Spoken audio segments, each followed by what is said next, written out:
Azizlar, ko'rsatuvimiz davom etmoqda. Siz jonli efirda aynan Nuravshon TV telekanalida Zavqli kun ko'rsatuvini tomosha qilyapsiz va biz bilan birga ekanligingizdan juda ham xursandmiz. Ko'rsatuvimizning ilk mehmonini, demak, studiyamizga taklif etdik. Ularni tanishtirib o'taman. Nevropatolog, vertebrolog Ahmad Eshonqulov bo'ladilar. Assalomu alaykum. Assalomu alaykum. Dasturimizga xush kelibsiz. Rahmat. Salomatmisiz? Yaxshi keldingizmi? Xudoga shukr. Marhamat, yurtdoshlarimiz bilan salomlashib olsangiz bo'ladi. Assalomu alaykum. Aziz yurtdoshlar, yaxshimisizlar? Bugun Nuravshon telekanalida tashrif buyurdik. Sizlarga katta rahmat, xursandmiz. Sizga ham rahmat kelganingiz uchun. Salomat bo'ling. Xo'p, sog'lom turmush tarzini yo'lga qo'yishdagi eng muhim omil nimada? Dastlab mana shu haqida suhbatlashsak, nima deysiz? Eng muhim, mayli? Tayyormiz. Eng muhim omil bu hozirgi kunda ovqatlanish rejimi. Ovqatlanish, ya'ni biz sifatli ovqatlanishimiz kerak. Ya'ni oqsilga, uglevodga boy mahsulotlarni ko'proq iste'mol qilishimiz kerak. Fast food, shirinliklar, tuzli mahsulotlarni juda ham kam iste'mol qilishimiz kerak, chunki tuzli mahsulotlar bizda suyak sistemamizga, asab sistemamizga ta'sir juda katta. Eng asosiysi uyqu rejimiga amal qilishimiz kerak. Sifatli uyqu. Hozir ijtimoiy tarmoq kirib keldi. Bizni butun dunyoda oxirgi 5-7 yilda bemorlar, insonlar soat 2-3 da uxlayapti. Asosiy uyqu miyamizda ishlab chiqargan dopamin, melatonin gormoni soat 10 dan 2 gacha ishlab chiqariladi. 10 dan 2 gacha. Sifatli uyqu o'zi necha soat? 7-8 soat. Kattalar uchun endi 7-8 soat. Sifatlisi 4 soat. Mana undan 2 gacha. Tuz iste'moli haqida gapirdingiz. Agarda umuman tuz siz ovqatlarni iste'mol qiladigan bo'lsak ham, nazarimda tanada o'zgarishlar bo'ladi, to'g'rimi? O'zgarishlar bo'ladi, chunki suyaklar, ichaklarda juda nozik bo'lib qoladi, ichaklar faoliyati. Demak, me'yorida iste'mol qilish tavsiya etiladi.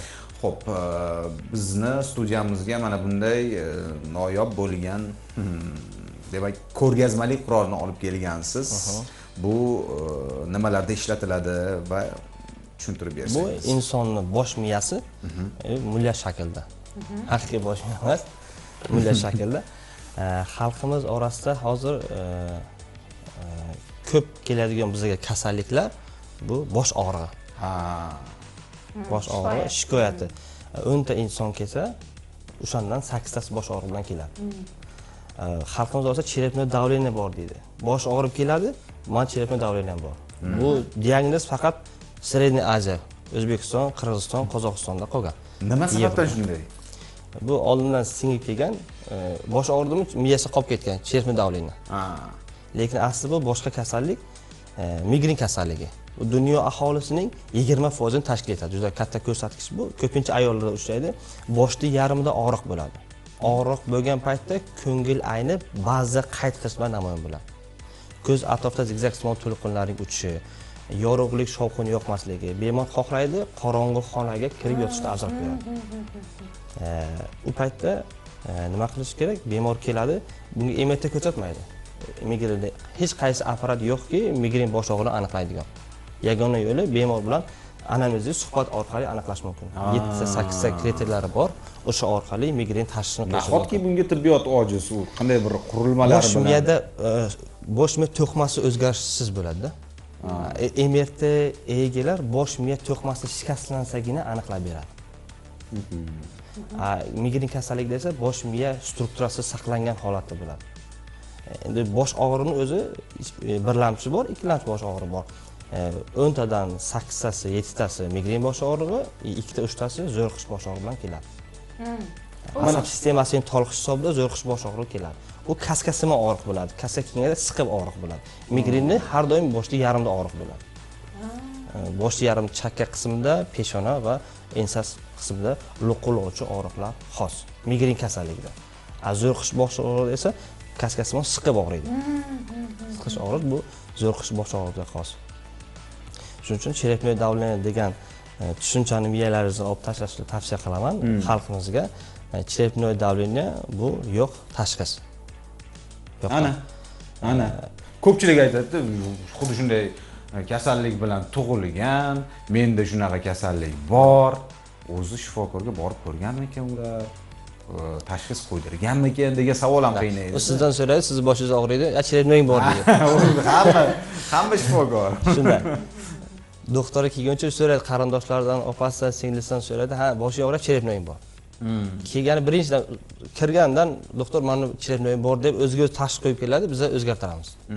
Qarangda, tug'ma mana shunday xastalik bilan tug'ilganlar ham bor degan gapni eshitganmizda, bolalar ayniqsa o'sha ko'p yig'laydi, o'sha gapga ovunish qiyin, mana shunday bir asabiy holatda bo'ladi o'sha kichkinalar, yosh bolalarda endi. Bu qanchalik bu to'g'ri, mana shunday kasallik bilan tug'ilishi yoki bo'lmasa ularni qiynayotgan muammo aslida nima? Bu bola injiq bo'lib tug'ilishi birinchi ona bog'liq. Ona homiladorlik paytida surunkali stress bo'lsa yo qo'ygan bilan urishsa, doimiy stress bo'lsa bolaga ta'sir qiladi. Har bitta onani xatti-harakati bolaga ta'sir qiladi. Shuning uchun aytadiki, ustozlar, ayol kishi homilador bo'lgan payt chaqaloqday 9 oy qarash kerak. O'shanda bola yaxshi kitob o'qish kerak, yaxshi joylarga sayohat qilish kerak, yaxshi narsani ko'rish kerak. Chunki ona yaxshi narsani ko'rdim, bolaga ta'siri bor. Bola tug'ilyapti, injiq, doimiy yig'lash, keyin kech gapiryapti bola. To'g'ri. Sababi kech gapirish ijtimoiy tarmoq, telefon. Oldinlari bola yig'lasa, oyisi bir alla aytib berardi, bir ertak aytib berardi yoki so'z o'rgatardi. Hozir yig'lasa telefon beryapti. Allalar ham hozir fonogramma bo'lib ketdi deydi. Shunaqa. Chunki bolaga telefon bersangiz, u boshqa dunyo, vizual hayot. U ko'ryapti, boshqa bir kadrlar, urush, janjallarni ko'ryapti. O'ylayaptiki, hayot shunaqa. Bola ko'rganini bajaradi. Oyisi boshqa narsani olib bermasa yig'layapti. Keyin majbur bo'ladi, oyisi telefonni beradi, bola jim o'tiradi. Bola keyin gapira olmayapti. Dunyo bo'yicha hozir muammo bola kech gapiryapti, 3-4 yoshiga. Boladan shunday telefonni olib qo'yapmiz tajribamizda. 3 oy to'ra bola gapirib ketyapti. Mana bolalarda ham bosh og'rig'i bo'lishi mumkinmi? Unday bo'lsa, tushuntirib berish ham qiyin-ku ularni. Qanday aniqlash mumkin bunday holatlarda? Detskiy migren tashxisi bor bolalarda. O'zi migren kasalligi nasliy kasallik. Ota-onasida, amma xolasida, tog'asida migren kasalligi bo'lsa, farzandiga yoki 4 ta farzanddan bittasi o'tish ehtimoli bor. O'tmasligi uchun nimalarga ahamiyat qaratish kerak? Umuman bunday xastalik bilan tug'ilmasligi uchun. Endi tashqi faktorga e'tibor berish kerak. Migren kasalligi bor, lekin kun rejimiga amal qilsangiz, migren kasalligini dori-darmonlarsiz kun rejim bilan 50% kamaytirish mumkin. 7-8 soat uyqu. Shokolad, kofe, strusli mevalar, keyin doimiy sport bilan shug'ullanish migren kasalligini 50% dori-darmonlarsiz kamaytirsa bo'ladi. Butunlay qutulib bo'ladi bundan? 40-45 yoshdan keyin butunlay qutulib bo'ladi. Bu surunkali kasallik, migren kasalligi. Mana shunday holat bo'ldi-da. Bir o'rtog'im mehmonga keldi va biz norin yedik. U norin yemagan ekan. Qazilar solingan norin yegansiz. Ot go'shtidan qilingan norinni yedi. Shunaqa gapirib o'tiradigan qiz indamasdan ovozi chiqmayapti-da. O'zi bilan o'zi bo'lib qoldi. Biz norin yoqdimi senga? Yaxshi dedi. Menga yoqdi, lekin organizmimga yoqmayapti. Indamay yeyapti. Bir qarasak, mazasi bo'lmayapti. Svetni o'chiringlar deb, g'alati bo'lib qoldi-da. Yotib oldi, keyin shu bilan svetni o'chir bo'ladi, chiroqni o'chir, keyin shu bilan biz nima qilishni bilmay qoldik. Orada ichib nima qilishni bilmay qoldik-da. Mana shunday vaziyatda qanday birinchi yordam ko'rsatish? Birinchi o'rinda xona yopiq bo'lsa, derazalarni ochish kerak, toza kislorod kelishi kerak, shamlatish kerak. Keyin so'rash kerakki, senda oldin shunaqa og'riq bo'larmidi? Balki qon bosimi ot go'shtidan norin qilinadi, qon bosimi oshgan bo'lishi ham mumkin.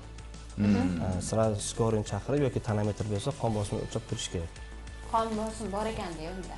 Endi qon bosimi deganda men 33 ga kirib hali qon bosimi nimaligini deyarli bilmayman-da. O'zi necha yoshdan keyin qon bosimi bilan bog'liq muammolar inson tanasida o'sha vujudga keladimi, umuman belgi beradimi, qanday vujudga keladi? Meditsinada gipertoniya kasallik deydi. 55-60 yoshdan keyin boshlanishi kerak. Adabiyotlarda oxirgi 7-10 yil, oxirgi 5-7 yilda juda yosharib ketdi. Davleniya kasalligi, insult kasalligi. Hozir 30, 35, 25 yoshda ham kelyapti 160, 170 davleniya bilan. Nosog'lom hayot tarzi sifatida. Turmushda 7-8 soat. Sport yo'q. Uyqu rejimida emas. 2 da uxlaydi, 8-9 da turadi. Shuning uchun avvalambor to'g'ri ovqatlanish, uyqu rejimi, doimiy sport bilan shug'ullanish kerak. Oyiga, haftasiga 155 minut deyiladi, ya'ni kuniga 20-30 minut. Daqiqa. Yaxshi doimiy sport bilan shug'ullangan paytda qon yaxshi aylanadi. Qon yaxshi aylangandan keyin bosh miyada yaxshi qon keladi. Ya'ni 4 ta qon tomiri bor. Qon yaxshi kelgandan keyin bosh miyada hujayra to'qimalari yaxshi oziqlanadi. Yaxshi oziqlangandan keyin bosh miyada yaxshi qon aylanadi. Boshi og'risa, ha, san bosh miyada qonlanish yaxshi emas deydi. Bu oldin o'zi bosh qonlanishning buzilishi ematdagi ko'rinadi. Yoki oddiy holatda o'sha yerdan tekshirsa bo'ladi. Bemor tikka turgan holatda ikkala oyoqni birlashtiradi, ikkala qo'l oldinga cho'zgan paytda agar bosh miyasida qon aylanishi yaxshi bo'lmasa, yo chapga o'ngga tomon. Shuni hozir sinab ko'raylik, qanday dedingiz? Birinchi menda, keyin muxlislarda sinaymiz. Hozir qanaqa bo'ladi? Ikkala oyog'ingizni birlashtiring. Birlashtirdik. Ikkala qo'lingizni oldinga cho'zing. Barmoqlar orasini oching. Ko'z yuming. Siz sog'lomsiz. Emlatiga tushsangiz ham hozir bosh miya sog'lom chiqadi. Hozir lekin sal o'ngga chapga ketayotgandek tuyuldi. Bu normal. Normal. Agar u bosh miyada qo'llanishi buzilishi bo'lsa, ketadi bemor. Ketadi bemor. Orqaga yoki oldinga. Chayqaladi hamda bemor tura olmaydi bemor. Keyin barmog'ini burniga olib kela olmaydi. Bunday olib keladi. Agar miyachasi o'zgarib bo'lsa. Keyin ko'zini yumib, bunday qilib burningni top degan mashqlar ham bor. U nima uchun qilinadi? Miyachani tekshiradi. Bosh miya bor, miyacha bor. Bosh miya bo'lsa, orqa tomonda miyacha bor. Bizning muvozanatimizni saqlab beradi. Biz yurishimizni, bizni har xil harakatlarimizni, nozik harakatlari nima beradi, ko'rsatib beradi. Shunaqa video chiqarganda ijtimoiy tarmoqda 1 millionta odam ko'rdi. Hammasi sinab ko'rgan. Bosh miyada MRTsiz ham tekshirish iloji bor. Ana. Bitta bolg'achamiz bilan nevrossos deymiz, o'sha bolg'acha bilan 80% diagnoz qo'ysa bo'ladi. MRTsiz 80-90%. Bolg'achani kuchini ko'ryapsiz, marhamat o'tirib olishingiz mumkin. Endi muxlisaxonni ovora qilmadik, lekin o'sha ko'zni yumgan holda burnini topish mashqini bitta bajarib ko'ring. Ko'zni yuming. Ko'zni yuming. Turgan holatda qilish kerak. Turgan holatda qilish. Turib oling. Turib oling mayli. Amallang endi. Mayli endi qurilmalarni qo'lingizga olib oling. Bitta qo'l bilan bundoq qilsangiz bo'ladi-ku. Bitta qo'l bilan bo'ladimi? Bo'ladi. Bitta qo'l bilan topasiz, ikkita qo'l bilan topmaysiz. Turaman, endi nima qilish? Qo'lingizni oldinga cho'zasiz. Ikkalasini ham. Yo'q, burnni topish mashqi bor-ku, ikkita ko'zni yuming. Bitta qo'l bilan qilsa bo'ladimi? Ko'zni yuming. Olib keling qani barmog'ingizni burningiz uchiga. Gap yo'q, lekin qayerdaligini bilasiz. Lokatsiya berganmisiz qo'lingizga? To'g'ri qildimmi hozir? To'g'ri qildingiz, bittada topdingiz. Ana. Yo, ko'zingizni ochib oldingizmi? Ochganim yo'q ko'zimni. Ochmadingiz? Yo'q, albatta. Demak, sog'lom boshlovchilar bugungi dasturda ko'rsatuv olib boryapti. Hurmatli do'stlar, xavotirga o'rin yo'q. Biz esa davom etamiz. Yana asab tizimi bilan bog'liq bo'lgan kasalliklar yana qaysi turdagi kasalliklarga yo'l ochadi? Depressiyaga yo'l ochadi. Depressiya. Bemor keladi, surunkali stress. Surunkali stress kelib bo'lgandan keyin bosh miyasida kayfiyatga javob beruvchi gormonlar bor. Dopamin va serotonin degan gormon bor. Surunkali stress bo'lgandan keyin o'sha gormonlarning faoliyati pasayadi. Hammada bor, sizda ham bor, bu kishida ham bor. Pasaygandan keyin bemorda o'nga yaqin shikoyatlar paydo bo'ladi. Bir-biriga bog'liq bo'lmagan. Tez tushkun kayfiyat, tez asabiylik, qo'rquv, xavotir, vahima, o'lim hissi, kimdir ich ketadi, kimdir ich qotadi. Keyin aytadiki, ich ketish bosh miyaga qanday ta'sir bor? Gastrointestinal sindrom degan tashxis bor. Asablashgan paytlari ichak peristaltikasi yaxshi ishlamaydi. Yo ich ketib, ich qotadi. Uni davolash usullari bor. Bizning praktikamizga keladi. Bemorlar 2-3 marta operatsiya qilingan ich qotish masalasi bo'yicha. Hayot tarzini o'rganib chiqamiz. Xuddi shuni o'tiramiz, yarim soat, 1 soat gaplashamiz. Surunkali stress bo'lgan, ajrashgan, oilasi bilan urush janjal 2 marta operatsiya qilgan, ichaging uzun deb olib tashlagan. 3 marta bizni ijtimoiy tarmoqqa ko'p kelyapti. Biz lecheniya qilyapmiz. Bemor yaxshi yuribdi. 3-4 yildan beri hech qanaqa dori-darmon ichmasdan ichak faoliyati hozir yaxshi. Chunki ichak bilan bog'liq. O'lim hissi bo'ladi. O'lib qolaman degan. Juda hozir Coviddan keyin ko'payib ketdi. 2020-yildan beri hozirgi kunda juda ko'p. Hozir ham har kuni kelmasa 3-4 ta vahima kasalligi bor. O'zi mana stress deyapmiz. Stress. nimadan kelib chiqadi o'zi insonni o'zi qanday uni hosil qiladi inson? Birdaniga shakllanmaydi stress. Uyqusizlik, yana o'sha kelgan yana uyquga bog'lanadi. Ha. Uyquga bog'lanadi.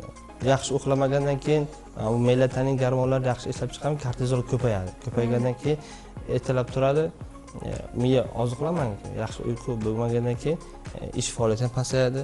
Keyin yaxshi uyqu bo'lmaganda yaxshi ovqatlanish bo'lmasa, keyin sport bilan shug'ullanmagandan keyin bosh miyaga yaxshi qon bo'lmaydi, lanch bo'lib yuradi. O'sha hammasi badaniga qo'shilib, keyin stress. Bu badaniga bo'lmaydi, o'tkir stress bo'lsa, surunkali stress bor. O'tkir stress birdan avtoavariya ko'radi. Yoki qaraydi, masalan, bemorlar keladi, o'g'lim qo'limda edi, kanal qarasam, kanalga cho'kib ketyapti. U o'tkir stress.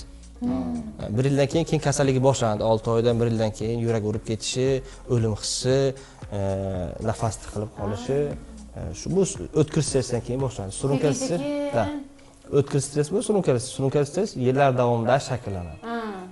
Urush, janjal, vaqtida uxlamaslik, noto'g'ri hayot tarzi, sport bilan shug'ullanmaslik, ijtimoiy tarmoq. Ijtimoiy tarmoq hozir bizga juda ko'p ta'siri ko'p. Oldin informatsiya kam edi, bemalol miya analiz sintez qilardi. Hozir informatsiya juda ko'p, miya ulgurmayapti. Informatsiya analiz sintez qilishda. Mana charchab qolyapti. Stress haqida gaplashyapmizda, undan forig' bo'lish yo'llarini ham sizdan so'ramoqchimiz. Aynan stressni hech qanday bir vositalarsiz tabiiy yo'l bilan qandaydir ketkazishni imkoni bormi? Imkoni bor. Hozir hech kim soat 10 da uxlamaydi. Hech biz 11 da uxlash kerak. 11 dan 5 gacha 7-8 soat uyqu. Albatta sport bilan shug'ullanish kerak. Kuniga 10 minut bo'lsa ham shug'ullanish kerak. Sport bilan shug'ullandimi, asab sistema tinchlanadi. Uchinchisi nafas mashqi bor. 4, 6, 8 qoida bor. 4 sekund nafas oladi. 6 sekund ushlab turadi, 8 sekund chiqaradi. Juda birdan bilinadi. Bosh miyada sira kislorod bo'ladi, bemor sira tinchlanadi. Demak, mana shu mashqni aynan o'sha jahlimiz chiqib turgan paytda, asabiylashib turgan paytimizda qo'llasak bo'ladi. Sira bo'shashtiradi. Yana bir eslatib o'ting, qanday bo'ladi? 4, 6, 8 sekundlik qoida. O'zim ko'rsatib beraman.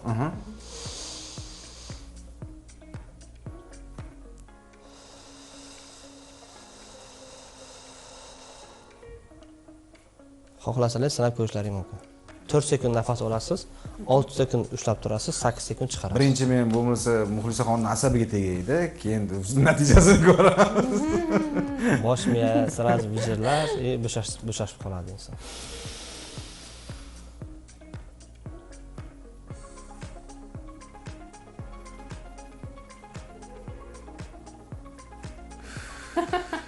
Teletomoshabinlarimiz hozir hayron bo'lishdi-da. Boshlovchi nimaga gapirmasdan turibdi? Bu jonli efir bo'lsa, gapini yodidan chiqarib qo'ydim. Yo'q, biz mashq qilyapmiz, hurmatli yurtdoshlar. Bu salomatlik uchun juda ham muhim bo'lgan mashq. Va nafas mashqi orqali ham stressdan forig' bo'lish mumkin ekan, hurmatli yurtdoshlar. Demak, siz ham mana shunday mashqlarni bajarib turing deymiz. stress, Keyin sayohat. Sayohat, Juda yaxshi. Davlatlarga chiqishga mablag'i bo'lmasa ham, tungi sayr. Ayoli bilan, xo'jayini bilan kechqurun 15-20 minut tungi sayr kerak. Tungi sayr bo'lgandan keyin asablar tinchlanadi, kechqurun chiroqlar bor, manzara chiroyli, suhbatlashadi. Stress bilan depressiya bir xil narsami? Yo'q, depressiya eng oxirgi holat. Bo'ldi, tugayapti. Surunkali Depressiyadan keyin bo'ldi, hech narsa yo'q yoqda. Depressiya nima bo'ladi? Hech narsa yo'q deyapman-ku, bo'ldi. Keyin doktor yuradi-da, sizni oldingizga keladi. Siz bir gapirasiz, sizdan chiqadi, yana boshqa kishiga boradi, yuraveradi. Hatto depressiya bilan 7 kun turmagan bemorlar keldi. 7 kun shu turadi, uxlaydi, turib ovqatlanmaydi ham, ko'chaga chiqmaydi ham, qopil bo'lsa hojatxonaga bormaydi. Yosh 2003-yil bola o'tgan yil keldi. Bir uxlaydi, 5 kun 7 kun o'rnidan turmaydi. Shu stress natijasi. Oxir depressiyadan chiqarish qiyinroq bo'ladi keyin.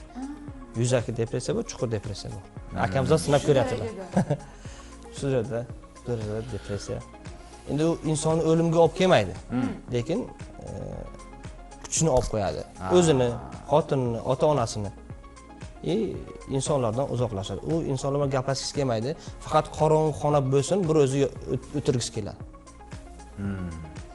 Mana hozir siz olib kelgan ko'rgazmali qurol taxminan 12 bo'lakka ajralyapti. Bu boshqa bo'laklarda nimalar bor? Aynan bizga tushuntirib beradigan bo'lsangiz, nimalarga javob beradigan aynan organlar bor miyaning ichida? Endi bu yerga kesma shaklda ko'rsatilgan. Bosh miya ikki qismga bo'linadi. O'ng va chap yarim shari. Keyin miyacha sohasi bor. Bizni muvozanatga javob beradigan. Aynan mana bu soha bizni qo'limizga javob beradi. Qo'limizga javob beradi. Mana shu o'ng qo'limizda markazi chap tomonga joylashgan. Bu tomonda borayotgan markaz chap tomonga joylashgan. Pastroqqa tushsangiz oyoq.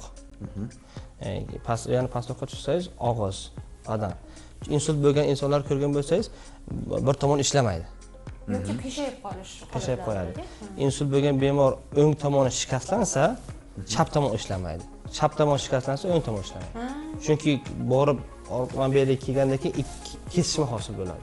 Bosh miyani chap tomoni insult bo'lsa, bemorning o'ng tomoni ishlamaydi. O'ng tomoni insult bo'lsa, chap tomoni ishlamaydi. Chunki bosh miyadan kelayotgan yo'l bor, piramidal yo'l deymizda. Yo'l keladi, bu tomonga o'tib ketadi 85%. Shuning uchun bemorda bosh miyasiga qon quyilsa, tromb tiqilsa, bir tomon ishlamaydi. Agar insultda ham bir 20 xil nimasi bor. Qo'l oyoq ishlaydi, faqat gapira olmaydi. Yoki angla olmaydi. Broka zonasi bor. Bizning nutqimizga javob beradigan markaz. O'sha joyga agar tromb tiqilsa, qon borib tiqilsa, bemor gapira olmaydi. Yoki gapiradi-yu, eshitib angla olmaydi. Qandaysiz desa, Samarqanddaman deydi. Insultda ham 20 xil nimalar bor. Bizda faqat qo'l oyog'i ishlamasa insult deb o'ylaymiz. Yoki gapira olmaydi. Yoki zug'lanib gapiradi. Yoki faqat yig'laydi. Bulbar pseudobulbar sindromlar bor. Aynan bizning hissiyotimizga javob beruvchi markaz shikastlansagina bemor yig'layveradi. Bir yig'laydi, 5 minutdan keyin ko'rasiz, bir kuladi. Pseudobulbar sindrom deydi. Shuning uchun hozir insult kasalligi juda ko'payib ketgan. 35-45 oralig'ida insult kasalligi juda ko'payib ketgan. Qon bosimi 180-200 ga chiqadi, qon tomiri yoriladi, gemorak insult bosh miyaga qon quyiladi.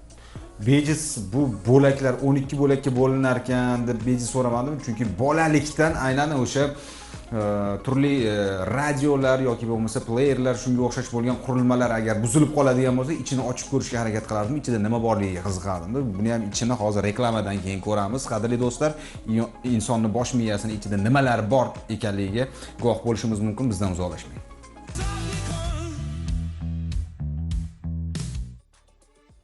Ha, qadrli do'stlar, reklamadan oldin va'da bergandik. Inson bosh miyasining ichida nimalar bor ekanligiga biz guvoh bo'lamiz birin-ketin. Demak, qadrli do'stlar, mana kuzatishingiz mumkin. Mana shunday qismlar, yana shunday qismlar va qachon o'zgaradi bu degan savol paydo bo'layotgan bo'lishi mumkin sizda. O'zgaradi mana. Hozir burun yo'nalishiga kelganimizda o'zgarishni boshlaydi. Mana ko'ryapsizmi? Kichkina detallar qo'shilishni boshladi. Va mana yana o'zgarishlar. Bu yerda raqamlar bilan nimalar belgilangan endi Ahmad aka? Har bir markazda, masalan, miyacha sohasi, ko'prik sohasi, o'shalar raqamlar belgilangan. Mana yana o'zgarishlar bo'lyapti. Oxirigacha ocha olamizmi-kin? Ocha olamiz. Mana pastdagi qismi o'sha miyacha qismi, oxirga turibdi. Mana shu? Ana shu miyacha qismi. Miyacha mana shu bo'ladi. Bizning muvozanatga javob beruvchi markaz aynan o'sha. O'sha shikastlansa bemor yurolmaydi. Og'iz bo'shlig'ini ichi, xullas. Burun bo'shlig'i. Shunaqa bo'lyaptimi? Mana bo'yin, o'sha yani tomoq qismimiz. Mana shunaqa qismlardan iborat ekanligini biz bilib oldik mutaxassisimiz bilan bo'lgan suhbat davomida. Umuman olganda rahmat aytamiz sizga bugungi qiziqarli, mazmunli suhbat uchun. Faoliyatingizda omadlar yor bo'lsin, insonlarning salomatligini tiklashda, ularni davolashdan aslo charchamang deymiz. Rahmat. Yurtdoshlarimizga omadlar tilaymiz. Rahmat. Yurtdoshlarimizga aytar tilaklar, fikrlar bo'ladigan bo'lsa marhamat. Aytgan narsalarimga albatta amal qilinglar. 7-8 soat uyqu, doimiy sport bilan shug'ullanish, to'g'ri ovqatlanish va stressdan uzoqlashishni tavsiya qilaman.